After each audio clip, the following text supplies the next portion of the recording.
नमस्कार दोस्तों, आप देख रहे हैं news scale live. Tejashwi ji का प्रण सुना। तेजस्वी जी का प्रण, तो मन में एक ही सवाल पहले आया कि ये महागठबंधन का प्रण नहीं है, ये तेजस्वी जी का प्रण है। पहले दिन जो प्रेस हुई थी, जिनको घोषणा की गई थी, तो राहुल गांधी की तस्वीर गायब थी। आज भी पूरे घोषणा पत्र में, विजन डॉक्यूमेंट में कहीं किसी की तस्वीर नहीं है। ये खोखले दावों का पुलिंदा है, जिसको बनाने वाले भी जानते हैं कि हमारी सरकार तो बनने वाली है नहीं, तो दावा करने में क्या बुराई है? जिस दावे को पूरा करना ही नहीं है, जिनकी सरकार बनने वाली ही नहीं है, तो दावा करने में क्या बुराई है? ये बिहार की जनता को एक ऐसे लोक लुभावनी तस्वीर पेश करता है जिसमें न कोई रंग है, न बदलाव का संकल्प है। तो बिहार की जनता भी समझती है। दो तीन बातें जो मुझे सबसे रोचक लगी, अपराध पर तो जीरो टॉलरेंस है, लेकिन भ्रष्टाचार पर जीरो टॉलरेंस नहीं है इस घोषणा पत्र में। स्वाभाविक है, ये दावा करते ही बात निकलेगी तो बहुत दूर तक जाएगी। मैंने पहले भी कहा था कि जो बिहार को एक नया विजन देने का दावा कर रहे हैं, वो 420 के एक्यूज हैं। हमने नहीं कहा है। 15 दिन पहले दिल्ली की कोर्ट ने आरोप तय किया है, ट्रायल होने वाला है। नौकरी दो जमीन लो, उस घोटाले में भी एक्यूज था। तो आरजेडी भ्रष्टाचार की पाठशाला है। मैं बड़ी जिम्मेदारी से रिपीट करता हूं, आरजेडी भ्रष्टाचार की पाठशाला है। ये उनका अतीत है, ये उनका वर्तमान है, ये उनका भविष्य भी होगा। दूसरी बात मुझे कहनी है, अगर वो कह रहे हैं कि साहब हम अपराध पर जीरो टॉलरेंस लेंगे, तो अच्छा होता ये भी कहते कि अब मुख्यमंत्री के घर से अपहरणकर्ताओं से बातचीत नहीं की जाएगी। ये भी कहते आरजेडी से जुड़े जो गुंडे सड़कों पे शुद्ध गुंडे करते हैं, छीनाजोरी करते हैं और जमीन छीनते हैं, वो हम बंद करेंगे। अपराध की सुई कहीं भी जाती हो, सख्त कार्रवाई करेंगे। तो ये तो बात नहीं है, इस पर क्या बोला जाए? इसीलिए मैं कह रहा हूं, खोखले दावे। एक बात मुझे और लगी है, ये फिर मैं पीड़ा से बोल रहा हूं, ठेकुआ खाइए और फिर वोट देके जाइए। अरे भाई, ठेकुआ को भी आपने डाल दिया राजनीति में। ठेकुआ तो बिहार का, देश का एक छठ का पावन प्रसाद बन गया है। आज मैं सुबह अपने क्षेत्र में घूम रहा था, तो इतनी तलब लग रही थी ठेकुआ खाने की। सब लोग चाहते हैं, सब आप लोग भी चाहते हैं। और छठ तो वो पर्व है जो समानता को जमीन पर दिखाई देता है। क्या अमीर, क्या गरीब, सबों के सूप में वही केला है, वही नारियल है, वही सेव है, वही ठेकुआ है। आपके कोई बड़े अमीर परिवार के लोग छठ कर रहे हैं, तो इसका मतलब नहीं आपका सूप दूसरा होगा। तेजस्वी बाबू, आपकी मां तो छठ की है ना, तो ये सब भूल गए क्या कि छठ के पूजा के भगवान का क्या सम्मान होता है? उसको राजनीति में मत घेरिए। और बीजेपी की ओर से हम बहुत अधिकृत रूप से इस पर अपनी आपत्ति प्रस्तुत कर रहे हैं। मित्रों, एक बहुत रोचक बात मुझे कहने की इच्छा लगी। ऐसा बताया गया कि मंच पर कांग्रेस के लोग बैठे हुए थे तेजस्वी के साथ में, कभी शायद बातचीत भी नहीं हुई, उनको भी लग रहा होगा कांग्रेस को सिर्फ तेजस्वी प्रण, क्या प्रण बोलते हैं, क्या बोलते हैं, प्रण, न राहुल गांधी का प्रण है तो फिर तो ये तो कमाल है साहब, न महागठबंधन का प्रण है। हम तो एनडीए का मैनिफेस्टो रिलीज करते हैं, एनडीए का कार्यक्रम रिलीज करते हैं।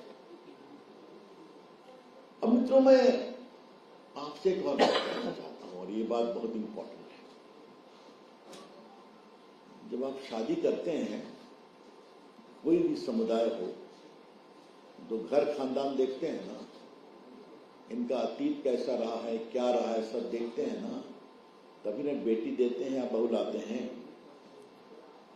तो ये जो प्रण की बात कर रहे हैं, तो आपके पूर्व के प्रण का क्या हाल रहा है, ये तो हम सवाल पूछेंगे ना। 7.5 साल पिताजी मुख्यमंत्री, 7.5 साल माताजी मुख्यमंत्री, क्या हुआ 15 साल में देश जानता है। बिहार जंगल राज के खोखले बिल्कुल गड्ढे में डूब गया, पूरे देश में चर्चा हो गई। अब ये जो बार बार कहते हैं कि मैंने किया, तो ये नीतीश बाबू के उप मुख्यमंत्री थे, तो आपने नहीं किया, जो भी किया वो नीतीश जी की सरकार ने किया, जिसके आप कुछ दिन के लिए अंग थे, लेकिन आपके भ्रष्टाचार के कारण नीतीश जी आपसे अलग हो गए। और बाकी तो अब देखा ही आपने, पटना में जमीन दो होटल लो, जमीन दो नौकरी लो, तो ये आपका अतीत है। तो इससे आपका वर्तमान या भविष्य कैसे अच्छा होगा, ये बात हम उठाना चाहते हैं। वो बार बार पूछ रहे हैं हमारा विजन क्या है, हमारा इंडिया का हमारा विजन, हमारा काम है। हमारा विजन पटना में 8 वंदे भारत है, हमारा विजन अटल पथ और जेपी गंगा पथ है, हमारा विजन पटना एयरपोर्ट है, हमारा विजन बिहार की सड़कें हैं, कहीं चले जाइए। हमारा विजन पटना में मेट्रो है। आज बिहार में किसी गांव में आपको बिजली के लिए कहना नहीं पड़ता है। तो हमारा काम जमीन पर बोलता है। और बार बार जो आईटी की बात कर रहे थे, तो आज मैं थोड़ा जवाब में तेजस्वी बाबू को कुछ हिसाब बताना चाहता हूं। 2005 में सरकारी इंजीनियरिंग कॉलेज सिर्फ 2 थे लालू जी के शासन में। 2025 में 38 हैं नीतीश भाजपा एनडीए की सरकार में। पॉलिटेक्निक कॉलेज सिर्फ 13 थे, अब 46 हैं। आईटीआई सिर्फ 23 थे 2005 में, अब 152 हैं।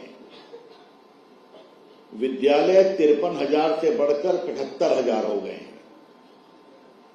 और साक्षरता दर महिलाओं की 47% ही 2001 में, अब बढ़कर 79% हो गई है। इंजीनियरिंग की सीट 460 थी 2005 में, अब 14,469 हो गई है। ये तो जमीन पर उतर गया ना, तभी तो मैं बता रहा हूं। अब आप एक बात और बता देता हूं आपको, सेंट्रल यूनिवर्सिटी 4 है। मेडिकल कॉलेजेस कितने बढ़ गए हैं आप सभी जानते हैं, बताने की जरूरत नहीं। चिकित्सा महाविद्यालय 2005 में 6 थे, अभी 15 हैं। 20 निर्माणाधीन है। बजट 23 लाख करोड़ हो गया, आप सभी जानते हैं। अस्पतालों की संख्या बढ़ गई, बिहार में 2 एम्स आ गए, क्या क्या नहीं। तो mister Tejashwi Yadav, our work speaks. हमारा विजन पूछते हैं तो हमारा विजन जमीन पर उतरा है और आगे और बढ़ेगा। कोई जनता पर विश्वास करती है। तो फिर मैं आपसे आता हूं, आपको पता है कि आप की सरकार आएगी नहीं, लेकिन भ्रष्टाचार पर आप खामोश क्यों हैं? 0 टॉलरेंस अगेंस्ट क्राइम, लेकिन जो 21 आपके पॉइंटर हैं, इसमें 0 टॉलरेंस अगेंस्ट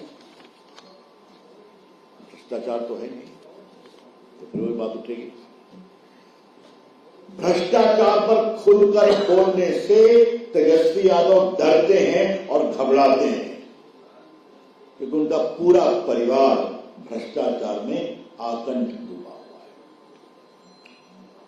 मित्रों, एक आज के विजन की चर्चा में एक और बात दिखाई पड़ी।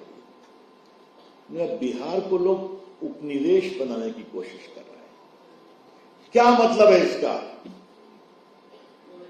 और ये जो हमारे पुराने पत्रकार हैं उनको बताना चाहेंगे कि जब चारा घोटाले की लड़ाई हम लोग लड़ रहे थे तो उस समय उनके सालों ने एक बात कही थी, बिहार को हिंदुस्तान से अलग हो जाना चाहिए, जब सीबीआई की इंक्वायरी चल रही थी। बिहार उपनिवेश है क्या? तो आप संविधान के खिलाफ बोलते हैं, आप संसद के खिलाफ बोलेंगे कि हम ये पूरे कानून को फाड़कर फेंक देंगे, वक्फ के कानून को। संसद के द्वारा पारित कानून है, सुप्रीम कोर्ट ने स्टे नहीं दिया आपकी तमाम कोशिश के बावजूद, और आप कह रहे हैं कि तो ये संविधान के खिलाफ है और संसद की गरिमा के खिलाफ है आज का पूरा वक्तव्य। ये बात हम कहना चाहेंगे। और मित्रों, बाकी तो उसमें लफाजी बहुत है, तो उस लफाजी का हम क्या जवाब देंगे? एक बात वो बार बार पूछते हैं नीतीश कुमार के बारे में। नीतीश बाबू की चिंता देख करके मुझे आश्चर्य होता है। तेजस्वी बाबू, नीतीश कुमार 20 साल से एनडीए के नेता हैं, इसमें जदयू भी है, भाजपा भी है, बाकी पार्टियां हैं, और उनकी अगुवाई में बिहार आगे बढ़ा है। वो चेहरा है, वो चेहरा अभी है, अतीत में है और रहेंगे। इसलिए मैंने पिछली बार कहा था कोई वैकेंसी नहीं है मुख्यमंत्री के पद की। ये बार बार बातें क्या उठाते हैं? हां, पिछले लगभग 11-12 वर्षों में नरेंद्र मोदी जी ने नीतीश जी के स्नेही भाई के रूप में बिहार के विकास के लिए अपना पूरा संकल्प लगा दिया है। तो रिजल्ट आप देख रहे हैं, आगे और जाएगा। तो ये नरेंद्र मोदी नीतीश जी की जोड़ी है, जो एनडीए की चट्टानी एकता है, वो सबके सामने है। इसीलिए मेरा आपसे कहना यह है कि इस तरह के सवाल उठ रहे हैं तो तेजस्वी बाबू अपने घर को संभालिए। आज मंच पर कांग्रेस के लोगों की जो मुद्रा की छवि टीवी पर दिखाई पड़ी, वो बहुत कुछ कह गई। That's all. अब कोई सवाल का जवाब देने को मैं तैयार हूं। किसी के प्रश्न है तो एक करते रहते अंकित, आपने जिक्र किया नीतीश जी का, तो तेजस्वी ने तो ये भी कहा कि पुतले की तरह एनडीए इस्तेमाल कर रहा है उनको। तेजस्वी बाबू राहुल गांधी को इस्तेमाल कर रहे हैं क्या? राहुल गांधी जी आ नहीं रहे हैं, मामला क्या है? उसका जवाब देंगे ना। ठीक है, प्रचार के लिए आ रहे हैं, अच्छी बात है, लेकिन हमने तो सुना है कि कांग्रेस नेता विलाप कर रहे थे। आप निश्चिंत रहिए, उनको हम बताना चाहते हैं बिल्कुल एनडीए मजबूत है, एकता है। अच्छा संजय, उनका टिकट का सेटिंग हुआ कि नहीं अभी तक? अभी तक नहीं, अभी भी गठबंधन है। बताइए साहब। अब साहब सब हो गया, फिर भी 243 पर कितना उम्मीदवार है? 12 सीटों पर अभी भी सीटों पे चल रही है। तो तेजस्वी बाबू आप 12 सीटों का फाइनलाइज नहीं कर सकते और सवाल हमसे पूछते हैं। लट्ठम लट्ठा चल रहा है। लट्ठम लट्ठा देखिए संजय मयूर की भाषा आपने सुनी। हाँ, ठीक है। और किस और कोई प्रश्न भाई? तेजस्वी जी कह रहे हैं वो साझा प्रेस कॉन्फ्रेंस में नहीं कर रहे हैं। कौन? तेजस्वी जी कह रहे हैं कि एनडीए में जुटता नहीं है, साझा प्रेस कॉन्फ्रेंस नहीं जनता के बीच अब लोग जनता में प्रचार कर रहे हैं, देख रहे हैं, रोज अखबार में आप लोग छापते हैं ना। हाँ, अब प्रधानमंत्री के कार्यक्रम में सब लोग साथ रहते हैं ना, आगे फिर रहेंगे। अपनी एकता की चिंता करो तेजस्वी बाबू, हम एक हैं, बिहार के विकास के लिए संकल्पित हैं। बाहरी लोग बिहार को उपनिवेश बनाना चाहते हैं। उन्होंने जवाब तो पहले दे दिया ना। ये तो बहुत ही असंवैधानिक वक्तव्य है। बिहार देश का एक बहुत गौरवशाली प्रांत है, जिस बिहार ने देश को दिशा दी है। तेजस्वी बाबू, आप जब कहते हैं बिहार को उपनिवेश बना रहे हैं तो शायद आप बिहार के इतिहास को भूल गए। चाणक्य नीति इसी पाटलिपुत्रा से पनपी थी। चंद्रगुप्त मौर्य ने पूरे देश को एक सूत्र में यहीं से बांधा था। पूरा समुद्रगुप्त का एम्पायर भारत में इतना आगे बढ़ा, सम्राट अशोक सब यहीं से हुआ था। वैशाली में भारत का पहला गणतंत्र आया था और उसकी आभा, उसकी चमक आज तक दुनिया में है और आप उसको भारत का उपनिवेश बताते हैं। जो बिहार सिर्फ भारत ही नहीं दुनिया में अपनी प्रेरणा, संकल्प, संस्कार देता है। कल देखा ना आपने छठ कहां कहां मन रहा था, कनाडा में, इंग्लैंड में, अमेरिका में, जर्मनी में। तो बिहार का तो गौरव फैल रहा है देश में भी और विदेश में भी, और वो बिहार को उपनिवेश बता रहे हैं। तो क्या बोला जाए। That's all. Thank you. बहुत धन्यवाद।